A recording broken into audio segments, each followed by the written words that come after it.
ఒక్కసారి కొమ్మూరి గోల్డ్ కి కాల్ చేయండి. తాకట్లో ఉన్న మీ బంగారాన్ని విడిపించి మార్కెట్ ప్రైస్ కి వాళ్ళు కొనుక్కుని మిగతా డబ్బులు మీకు ఇచ్చేస్తారు. నమస్తే, వెల్కమ్ టు మనం టీవీ. ప్రస్తుతం నాతో పాటు అనలిస్ట్ కటా కార్తిక్ ఉన్నారు. మాట్లాడదాం. కార్తిక్ గారు నమస్తే అండి. కార్తిక్ గారు, ఆంధ్రప్రదేశ్లో మద్యం కుంభకోణం ఒక సీరియల్లా కొనసాగుతుందండి. ఎన్ఫోర్స్మెంట్ డైరెక్టరేట్ దూకుడు ప్రదర్శిస్తోంది. మొత్తం ఇప్పుడు కేసిరెడ్డి రాజశేఖర రెడ్డి కావచ్చు, బూనెటి చాదికి కావచ్చు, ఇంకా కొంతమంది నుంచి వాసుదేవరెడ్డి, వీళ్ళ ఆస్తులకు సంబంధించి 441 కోట్ల రూపాయలని జప్తు చేసినట్టుగా సమాచారం వస్తోంది.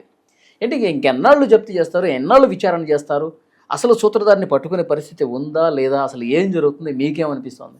సహజంగా ఈడీ రంగంలో దిగిన తర్వాత ఆస్తులు జప్తు అనేది కామన్. మామూలుగా జగన్మోహన్ రెడ్డి గారు అక్రమాస్తుల కేసులో కూడా ఈడీ జప్తులు చూసావు నువ్వు. ఇప్పటికీ చాలా జగన్మోహన్ రెడ్డి గారి ఆస్తులు ఈడీ జప్తులోనే ఉన్నాయి. ఇప్పుడు లిక్కర్ కేసులో కూడా వాళ్ళకి అనుమానం ఉన్నటువంటి ఆస్తి, అంటే ఈ లిక్కర్ కేసులో లంచాల ద్వారా, ముడుపుల ద్వారా వచ్చిన డబ్బుతో కొన్నారు అనుకున్న ఆస్తులన్నీ కూడా జప్తు చేస్తారు. అది కామన్. ఈ కేసు తేలిన దాకా ఈడీ జప్తులు ఈ ఆస్తులు ఉంటాయి. కేసు తేలిన తర్వాత, అంటే కోర్టు నిర్ధారించిన తర్వాత, ఒకవేళ ఈ కేసులో వీళ్ళంతా నిందితులుగా ఉన్న వాళ్ళంతా నిర్దోషులని ప్రకటించారనుకోండి, ఈ ఆస్తులు తిరిగి వీళ్ళకి వస్తాయి. వీళ్ళు దోషులుగా ప్రకటించబడ్డారనుకోండి, ఈ ఆస్తులన్నీ కూడా కోర్టు ఆదేశాల మేరకు ప్రభుత్వాన్ని జరగడం లేదా కోర్టు ఆదేశాల మేరకు వీటిని పంచుతారు. కానీ అప్పుడు దాకా ఈడీ జప్తులోనే ఇవన్నీ ఉంటాయి. ఈడీ సహజంగా చేసే పని మా ఆస్తులు జప్తు అనేటువంటిది. నేనేమంటానంటే, ఇది 3,500 కోట్ల కుంభకోణం. ఇప్పటివరకు సీట్ నిర్ధారించిన దాని ప్రకారం చెప్తున్నాను నేను. అంటే నిజానికి ఎన్నికల్లో సంపూర్ణ మద్యపాన నిషేధం చేస్తానని హామీ ఇచ్చి అధికారంలోకి వచ్చిన తర్వాత ఆ సంపూర్ణ మద్యపాన నిషేధంలో భాగంగా నేను కొత్త మద్యం పాలసీ తీసుకొస్తున్నానని చెప్పి, ఆ మద్యం పాలసీ తొలడుగు సంపూర్ణ మద్యపాన నిషేధానికి అని చెప్పి, ప్రైవేట్ చేతుల్లో ఉన్న మద్యం షాపులన్నీ ప్రభుత్వం చేతుల్లోకి తీసుకొని మోనోపోలీ మార్కెట్ ఏర్పాటు చేసి, సొంత డిస్టిలరీస్ ఏర్పాటు చేసుకొని, తాము అమ్మాలనుకున్న బ్రాండ్లు మాత్రమే దాంట్లో అమ్మి, ప్రైవేట్ చేతుల్లో మద్యం షాపులు ఉంటే ఎలా ఉంటుందంటే, వాళ్ళు నా చేతుల్లో ఒక షాప్ ఉంటుంది, నీ చేతుల్లో ఒక షాప్ ఉంటుంది, కెమెరామెన్ నాయుడు చేతుల్లో ఒక షాప్ ఉంటుంది. ఉన్నప్పుడు ఏంది, ఇప్పుడు నా షాప్లో ఒక దొరకలేదనుకో, నీ షాప్ కాడికి కస్టమర్ వెళ్తాడు. నీ షాప్లో దొరకలేదనుకో, మన కెమెరామెన్ నాయుడు షాప్ దగ్గరికి వెళ్తాడు. అంటే ఆప్షన్ ప్రజల చేతుల్లో ఉంటుంది. ఒక షాప్లో కాదు, ఒక షాప్లో వాడికి కావాల్సిన బ్రాండ్ దొరికింది. అప్పుడు నేనేం చేయాలి, కస్టమర్ నా దగ్గరికే రప్పించుకోవడం కోసం ప్రజలకు కావాల్సిన బ్రాండ్, అంటే సమాజంలో డిమాండ్ ఉన్న బ్రాండ్ మాత్రం నేను ఆర్డర్ పెడతా ఉంటాను. అర్థమైందా? కానీ ప్రభుత్వం చేతుల్లోకి మద్యం షాపులన్నీ ప్రభుత్వం చేతుల్లోకి వెళ్ళిపోయిన తర్వాత ఎక్కడికి పోయినా అదే బ్రాండ్ ఉంటుంది. అంతా ఎక్కడైనా అమ్మేది ప్రభుత్వమే కదా. సో ప్రజలకి కావాల్సింది దొరకదు, అక్కడ ఉన్నది తీసుకోవాలంతే. ప్రజలకి ఆప్షన్ లేకుండా చేసి మోనోపోలీ మార్కెట్ ఏర్పాటు చేసి వాళ్ళు అమ్మాలనుకున్నది మాత్రమే అమ్మి, ఇప్పుడు నా షాప్ కాడికి వచ్చినా నా షాప్ ప్రభుత్వం చేతుల్లోనే ఉంది, అక్కడ అయ్యే దొరుకుతాయి. నీ కాడికి వచ్చినా అయ్యే దొరుకుతాయి, నాయుడు కాడికి పోయినా అదే దొరుకుతాయి, ఏ షాపుకి పోయినా అవే దొరుకుతాయి. కాబట్టి తాగాలనుకున్నవాడు, తాగిడి బానిసైన వాడు అవే తాగాలి. కాబట్టి వాళ్ళు అమ్మాలనుకున్న బ్రాండ్ మాత్రమే అమ్మారు. వాళ్ళకి లంచాలు ముడుపులు ఇచ్చిన బ్రాండ్ మాత్రమే అమ్మారు. అవి ప్రజలకి ఎంత హానికరం, వాటి వల్ల ప్రజల ఆరోగ్యానికి ఎంత ఇబ్బంది లేదా ప్రాణాలు పోయే అవకాశం ఉందో దీన్ని కూడా చెక్ చేసుకోవాలి. ఒకేవో ప్రజలు చనిపోయారు, దాదాపు 32,000 మంది ప్రజలు చనిపోయారు అనేటువంటిది ఒక అంచనా. తర్వాత దాదాపు లక్షలాది మంది కిడ్నీలు, లివర్లు పాడైపోయాయనేది ఇంకొక అంచనా. సరే, మరణాల సంఖ్య మీద భిన్నాభిప్రాయాలు ఉన్నాయి, ఒక్కొక్కరు ఒక్కో సంఖ్య చెప్తూ ఉంటారు. కానీ వేలాది మంది మరణించారు, లక్షలాది మంది ఆరోగ్యాలు పోగొట్టుకున్నారు. అలా ఒకవైపు జనాన్ని చంపేస్తూ, కుటుంబాలను చిత్రం చేసేస్తూ సంపాదించుకున్న సొమ్ము ఇదంతా ప్రజల కళ్ళ ముందు జరిగింది. ప్రజలందరికీ తెలుసు తమ ఏ బ్రాండ్లు తాగాము జగన్మోహన్ రెడ్డి గారి పరిపాలనలో అన్నది అందరికీ తెలుసు. రెండోది, ఆ డబ్బులు ఎలా తీసుకున్నారు అన్నది కూడా ప్రజలు తెలుసు. అంటే వాస్తవానికి కరోనా టైంలో కేంద్ర ప్రభుత్వమే అఫీషియల్గా డిజిటల్ ట్రాన్సాక్షన్స్ అలౌ చేయండి, డైరెక్ట్గా క్యాష్ అండ్ క్యారీ పద్ధతిని ఎవరు కూడా ఎంకరేజ్ చేయొద్దు. ఎందుకంటే ఆ నోటు ఒకరి చేతిలో నుంచి ఇంకోరి చేతిలోకి మారిన తర్వాత కరోనా రావడానికి అవకాశం ఉంది, వైరస్ పాకటానికి అవకాశం ఉంది. సో కరెన్సీని వాడకండి, డిజిటల్ ట్రాన్సాక్షన్ చేయండి అని కేంద్ర ప్రభుత్వం అఫీషియల్గా రాష్ట్రానికి రేఖ రాసింది. దాని తర్వాత కేంద్ర ప్రభుత్వం తీసుకొచ్చినటువంటి సంస్కరణ తర్వాత టీ కొట్టు దగ్గర, కాఫీ షాపుల దగ్గర కూడా, అంటే 5 రూపాయలు 10 రూపాయలు ఖర్చు అయ్యేటువంటి పాన్ డబ్బాల దగ్గర కూడా ఫోన్పేలు, గూగుల్ పేలు వచ్చేసాయి. సో ఒక విప్లవం వచ్చేసింది, డిజిటల్ విప్లవం వచ్చేసింది. డబ్బులు క్యారీ చేయటం అనేది ఆగిపోయింది. కానీ మద్యం బాటిల్ దగ్గర మాత్రం ఆంధ్రప్రదేశ్ ప్రభుత్వం క్యాష్ అండ్ క్యారీ పద్ధతి మాత్రమే వాడింది. ఇదేమన్నా 5 రూపాయలు 10 రూపాయలు అయ్యే బాటిల్సా? కాదు, వందలాది రూపాయలు, వేలాది రూపాయలు అయ్యే బాటిల్స్. దీన్ని క్యాష్ అండ్ క్యారీ పద్ధతిలో ఎందుకు అమ్మారు?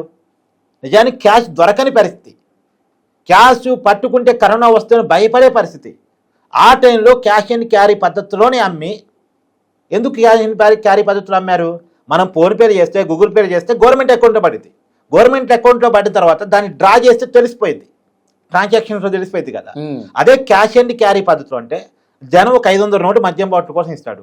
500లో 400 లోపల ఇచ్చి ఒక 100 రూపాయలు జేబులో పెట్టుకోవచ్చు. ఎవరు కనిపెట్టగలరు? అప్పుడు వీళ్ళకి ఇచ్చిన స్టిక్కరే కదా మద్యం బాటిల్ మీద ఎంఆర్పి ధర అనేది. ఓకే, ఇంకా రెండు అందరూ ఎంఆర్పి ధర చెక్ చేసుకుని ఇంకొండ కదా. వీళ్ళు ఇష్టారాజ్యం అయిపోయింది. సో అలా అడ్డదిడ్డంగా క్యాష్ అండ్ క్యారీ పద్ధతిలో అమ్మి ఎలా సంపాదించారు అనేది ప్రజలు కళ్ళ ముందు చూశారు. పైగా ఏం చేశారు, ఇప్పుడు ఒక మద్యం షాప్లో ప్రభుత్వం చేతిలో ఉన్నాయి కాబట్టి 3 ఎంప్లాయీస్ అని రాసుకున్నారు, రిజిస్టర్లో రాసుకున్నారు. వాళ్ళకి అకౌంట్లో డబ్బులు పడవు, క్యాష్ ఇస్తారు చేతికి. సో అసలు 3 పని చేశారా, 2 పని చేశారా? 2 పని చేస్తే 3 పేరుతో జీతాలు డ్రా చేశారా? మరి మిగతా ఒక్కళ్ళు పని చేయకుండా ఆ జీతం ఎవరి చేతిలో పోయింది? ఇలాంటివి చాలా జరిగాయి. సో చివరికి మద్యం రవాణా పేరుతో కూడా జరిగిన కుంభకోణం ఇప్పుడు బయటకు వచ్చింది కదా. మామూలుగా మద్యం తయారీ సంస్థ అంటే మద్యం డిస్టిలరీస్ నుంచి, మద్యం డిపోల నుంచి మద్యం షాపులకి మద్యాన్ని రవాణా చేస్తారు, కేసుల వైజ్ రవాణా చేస్తారు. ఒక్కొక్క కేసుకి 2019 కంటే ముందు 13 రూపాయలు ఇచ్చేవాళ్ళు. ఏది మద్యం డిపో నుంచి మద్యం షాపుకి మద్యం తీసుకొచ్చిన వాడికి, ఆ ట్రాన్స్పోర్ట్ చేసిన వాడికి. కానీ జగన్మోహన్ రెడ్డి గారు వచ్చిన తర్వాత, అధికారంలోకి వచ్చిన తర్వాత దాన్ని ఏకంగా 34 రూపాయలకి చేశారు. ఎక్కడ 13 రూపాయలు, ఎక్కడ 34 రూపాయలు? ఎంత పెరిగిందో చూడండి, దాదాపు 21 రూపాయలు పెరిగింది. మామూలుగా ట్రాన్స్పోర్ట్ ఛార్జీలు పెరిగాయి, పెట్రోల్ డీజిల్ ఛార్జీలు పెరిగాయి, కాస్ట్ ఆఫ్ లివింగ్ పెరిగింది అనుకుంటే ఆ 13 రూపాయలని 15 చేయొచ్చు, 17 చేయొచ్చు, రౌండ్ ఫిగర్ 20 చేయొచ్చు. కానీ ఏకంగా 21 రూపాయలు పెంచి 34 రూపాయలు చేయటువంటి కుంభకోణం కాదా? ఇప్పుడు దాని మీద కూడా ఎంక్వైరీ జరుగుతుంది. దాని మీద కూడా వైసీపీ మాజీ నాయకుడు, అంటే మాజీ మంత్రి, వైసీపీకి ఇప్పటికీ చాలా క్రియాశీలమైన నాయకుడిగా ఉన్నటువంటి కారుమూరి నాగేశ్వరరావు కొడుకు, ఏరూరు ఎంపీగా నిలబడ్డటువంటి వ్యక్తి కారుమూరి సునీల్ కుమార్ ఈ కేసులో ఉన్నాడు. అతని భార్య ఈ కేసులో ఇరుక్కుని ఉన్నారు.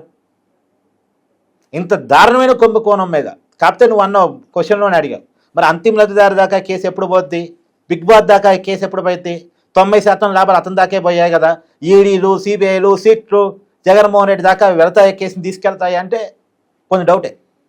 అంటే జగన్మోహన్ రెడ్డి దాకా ఏ కేసు తీసుకెళ్లాలన్నా సరే, ఎంత అవునన్నా కాదన్నా రాజకీయ నాయకుల దగ్గర కేసులు పోవాలంటే రాజకీయంగా చర్చ జరగాల్సిందే, రాజకీయంగా ఉండేటువంటి లాభ నష్టాలు చర్చ జరగాల్సిందే. సో జగన్మోహన్ రెడ్డి గారికి ఉండేటువంటి ఢిల్లీ లాబింగ్, ఢిల్లీ అండర్స్టాండింగ్స్ మొత్తానికి జగన్మోహన్ రెడ్డి గారిని చాలా కేసుల్లో కాపాడుతూ వస్తున్నాయి. పాత కేసుల్లో కాపాడుతూ వస్తున్నాయి, కొత్త కేసులు ఆయన దగ్గర పోకుండా కాపాడుతూ వస్తున్నాయి. అంటే ఒక వ్యాలిడ్ క్వశ్చన్ రైజ్ చేశారు మీరు, అంటే బీజేపీ ఇంకా జగన్మోహన్ రెడ్డి వెనకాల ఉంది అని చెప్పి చెప్పగానే చెప్పారు కార్తిక్ గారు. అంటే దాంట్లో చాలా మందికి చాలా రకాల అనుమానాలు ఉన్నాయి, దాంట్లో భిన్నాభిప్రాయం ఉంది వాస్తవానికి. అంటే ఇప్పుడు నమ్మకమైనటువంటి కూటమిలో బీజేపీ పార్టీ కాదంటారా? అంటే బీజేపీకి ఉండేది ఏంటంటే ఆంధ్రప్రదేశ్లోని ఎంపీలంతా బీజేపీ కిందనే ఉన్నారు. ఒకే అఫీషియల్ గా ఎన్డీఏ కూటమిలో ఉన్నారు. ఇప్పుడు మిత్రధర్మం పాటించట్లేదు బీజేపీ, నేను అదే చెప్తున్నాను. ఒకేవైపు అఫీషియల్ గా ఉన్నారు, ఇంకోవైపు అనఫీషియల్ గా ఉన్నారు. ఇప్పుడు ఒకప్పుడు జగన్మోహన్ రెడ్డి, ఇప్పుడు టీడీపీ కూటమిలో చేరకముందు ఆ రోజు టీడీపీకి బీజేపీకి రాజకీయంగా పడని రోజుల్లో కూడా వైసీపీ చేతుల్లో ఎక్కువగా ఎంపీలు ఉన్నటువంటి రోజుల్లో వాళ్ళు ఏం చేశారు, కరాఖండిగా బీజేపీకి సపోర్ట్ చేశారు. రాజ్యసభలో, లోక్సభలో. అవును, రాజ్యసభలో బీజేపీకి కొన్నిసార్లు అవసరం పడింది, వైసీపీ అవసరం పడ్డప్పుడల్లా బాజాప్తాగా సపోర్ట్ చేశారు. ఇప్పుడు ఎగ్జాంపుల్, త్రిపుల్ తలాక్ బిల్లుని రాజకీయంగా వైసీపీ ఆంధ్రప్రదేశ్లో వ్యతిరేకిస్తూ ఉంటుంది, కానీ రాజ్యసభలో సపోర్ట్ చేస్తుంది. అంటే తమ రాజకీయంగా బీజేపీతో విరోధించే అంశాల్లో కూడా బీజేపీ కావాలంటే సపోర్ట్ చేసింది. మొన్న వక్ఫ్ బిల్లు కూడా అంతే కదా, ఆ వక్ఫ్ బిల్లు కూడా అంతే. సో కాబట్టి వైసీపీకి ఏంది, ఏదన్నా కానీ మనకి లోక్సభలో, రాజ్యసభలో మన ఎంపీలు బీజేపీ కోసం పనిచేయాలి అంతే. ఇప్పుడు నా కేసుల విషయంలో చూస్తున్నాడు బాబు, ఒక అండర్స్టాండింగ్ అది ఎప్పటి నుంచో ఉంది అనేటువంటిది అనుమానం. అప్పుడు ఇచ్చిన హామీ ఒక్కసారిగా ఏం బోదుగా. ఇప్పుడు వాళ్ళేంది, రేపు కూడా మన జగన్మోహన్ రెడ్డి పార్టీతో అవసరం పడొచ్చేమో, ఎందుకు అతన్ని మనం డిజైన్ చేసుకోవాలి. సో అతనేమి మనం విభేదించట్లేదు కదా, అతను ఎప్పుడు కావాలంటే అప్పుడు మనకు తలగ్గే ఉంటున్నాడు కదా. సో రాజకీయంగా విభేదం లేనివాడితో ఎందుకు విభేదం పెట్టుకోవాలి. సో అలా ఆల్టర్నేటివ్గా ఉంచుకుందాం. ఎప్పుడు జగన్మోహన్ రెడ్డి మీద బీజేపీ పెద్దల్లో డెసిషన్ తీసుకుందాం అనేది వస్తుందంటే 2029 ఎన్నికల్లో కూడా జగన్మోహన్ రెడ్డికి ఇదే రకమైన ఓటమి వచ్చింది అనుకో, లేదు ఇతను లేవడు, ఇతను ఏదో చేసి పడేస్తే ఇది కూటమికే ప్రెస్ అనేది ఉంటుంది. రెండోది, బీజేపీ ఇంకో రకంగా ఏం ఆలోచిస్తుంది, జగన్మోహన్ రెడ్డిని అరెస్ట్ చేశారు ఎగ్జాంపుల్, అతనితో ఉన్న సంబంధాలు చెడిపోతాయి, అతనితో ఉన్న అవసరాలు చెడిపోతాయి, పక్కన పెట్టేసి పోతే పోయింది, కూటమి ధర్మంలో భాగంగా పోతే పోయింది అనుకున్నా. కానీ రేపు పొద్దున అతనికి సింపతి వస్తే, ఇప్పుడు రాజకీయాల్లో ప్రజలు అవినీతిని ఎంతవరకు చూస్తున్నారు అన్నది కూడా క్వశ్చన్ మార్క్ కదా. క్వశ్చన్ మార్క్ కదా. ప్రజల్లో అతనికి సింపతి వస్తే దానివల్ల అతను లబ్ధి పొందితే ఎందుకు ఆ పరిస్థితిలో ఇట్లా ఇవ్వటం? రెండోది, వాళ్ళు వీళ్ళని అరెస్ట్ చేశారు కాబట్టి వీళ్ళు వాళ్ళని అరెస్ట్ చేస్తున్నారు అన్నది ఎందుకు క్రియేట్ చేసుకోవటం? కొంత వేచి చూసే దూరంతో ఉందాం. ప్రజల ముందు పెడదాం జరిగిన కుంభకోణాన్ని. ప్రజల ముందు పెట్టి 2029లో ప్రజాక్షేత్రం ఓడించగలిగితే చట్టపరంగా తర్వాత శిక్షించవచ్చు అనేటువంటి ఏమైనా అండర్స్టాండింగ్ కూటంలో ఉందేమో. సో ఇలా రకరకాలు ఎనివే, అందుకనే రకరకాల అంశాలు ఉన్నాయి కాబట్టి అంతిమ లబ్ధిదారు దాకా పోద్ది, బిగ్ బాస్ దాకా కేసు పోయిద్ది అని కరాఖండిగా గట్టిగా చెప్పలేని పరిస్థితి మాలాంటి వాళ్ళకి కూడా. సో అది ఒకటి క్వశ్చన్ మార్క్, అదొక డౌట్ తప్ప మీదంతా కేసు అసలు నిజానికి అబ్బా జగన్మోహన్ రెడ్డి దాకా కేసు పోవాలంటే ఈ 3,500 కోట్ల కుంభకోణం కాదు. నేను చెప్పనా కుంభకోణం ఎట్టుందో. ఇప్పుడు ఇందాక నేను చెప్పాను ఒకటి, క్యాష్ అండ్ క్యారీ పద్ధతులు అమ్మారు, ఎన్ని గవర్నమెంట్ డ్రాలో వేశారు, ఎన్ని జేబులో వేసుకున్నారు, అది ఇంకా కుంభకోణం. ఇప్పటి వరకు వీళ్ళు విచారిస్తున్న కుంభకోణం ఏంది? అమ్మాలనుకున్న బ్రాండ్ మాత్రం అమ్మి ఏ బ్రాండ్లో అయితే అమ్ముతున్నారో ఆ బ్రాండ్ కంపెనీ నుంచి లంచం తీసుకున్నది, అంతవరకు కేసు ఇది. ముడుపులు ఏది డిస్టిలరీస్ నుంచి తీసుకున్న ముడుపులు. కానీ ప్రజలు ఏదైతే మద్యం బాటిల్ కొంటున్నారో ఆ మద్యం బాటిల్ నిజానికి ఎంత కమ్మాలి, ఎంత కమ్మారు, ఎంత గవర్నమెంట్ అకౌంట్లో వేశారు, ఎంత జేబులో వేసుకున్నారు, అంత దూరం పోతే ఇది చాలా పెద్ద కేసు. అంత దూరం పోతే చాలా పెద్ద కుంభకోణం ఇది. పైగా 3,500 కాదు 35,000 కూడా కావచ్చు 35,000 కోట్లు కూడా కావచ్చు. ఇంకోటి కూడా సరే, వీళ్ళు అప్పుడు యాక్చువల్గా ఆన్లైన్ ఆర్డర్ సిస్టమ్ ఉండేది అంత 2019 కంటే ముందు. వీళ్ళు ఏం చేశారు, మాన్యువల్ ఆర్డర్ సిస్టమ్ పెట్టారు అధికారంలోకి వచ్చిన తర్వాత. అంటే ఎంత ఆర్డర్ పెడుతున్నారు, ఏం ఆర్డర్ పెడుతున్నారో అది ఎవరికి అర్థం కాకుండా కన్ఫ్యూజింగ్ చేసి పడేశారు. మాన్యువల్ ఆర్డర్ పద్ధతిలో ఎంత ఆర్డర్ పెట్టారో, ఎంత ట్రాన్స్పోర్ట్ చేయించుకున్నారు, ఎంత అమ్మారో లెక్కలు కరెక్ట్గా ఎక్కడ ఉన్నాయి. ఓకే, అంటే ఒక బాటిల్ అమ్ముతారు కానీ రెక్కలు రాయరు, అమ్మినట్టుగా రాయరు. అవును, ఆ మొత్తం జేబులు వేసుకుంటారు. ఎస్, అలాంటివి ఎన్ని ఉన్నాయో. ఎందుకంటే క్యాష్ అండ్ క్యారీ పద్ధతి, గవర్నమెంట్ అకౌంట్ డబ్బులు పడలేదు కదా, క్యాష్ అండ్ క్యారీ పద్ధతి తీసుకున్నారు. ఎంత డ్రా చేశారో, ఎంత జేబులో పెట్టుకుని ఎవరు తెలుసు. అంతే, ఇక అధికారికి లెక్క అనేది ఏముంటది.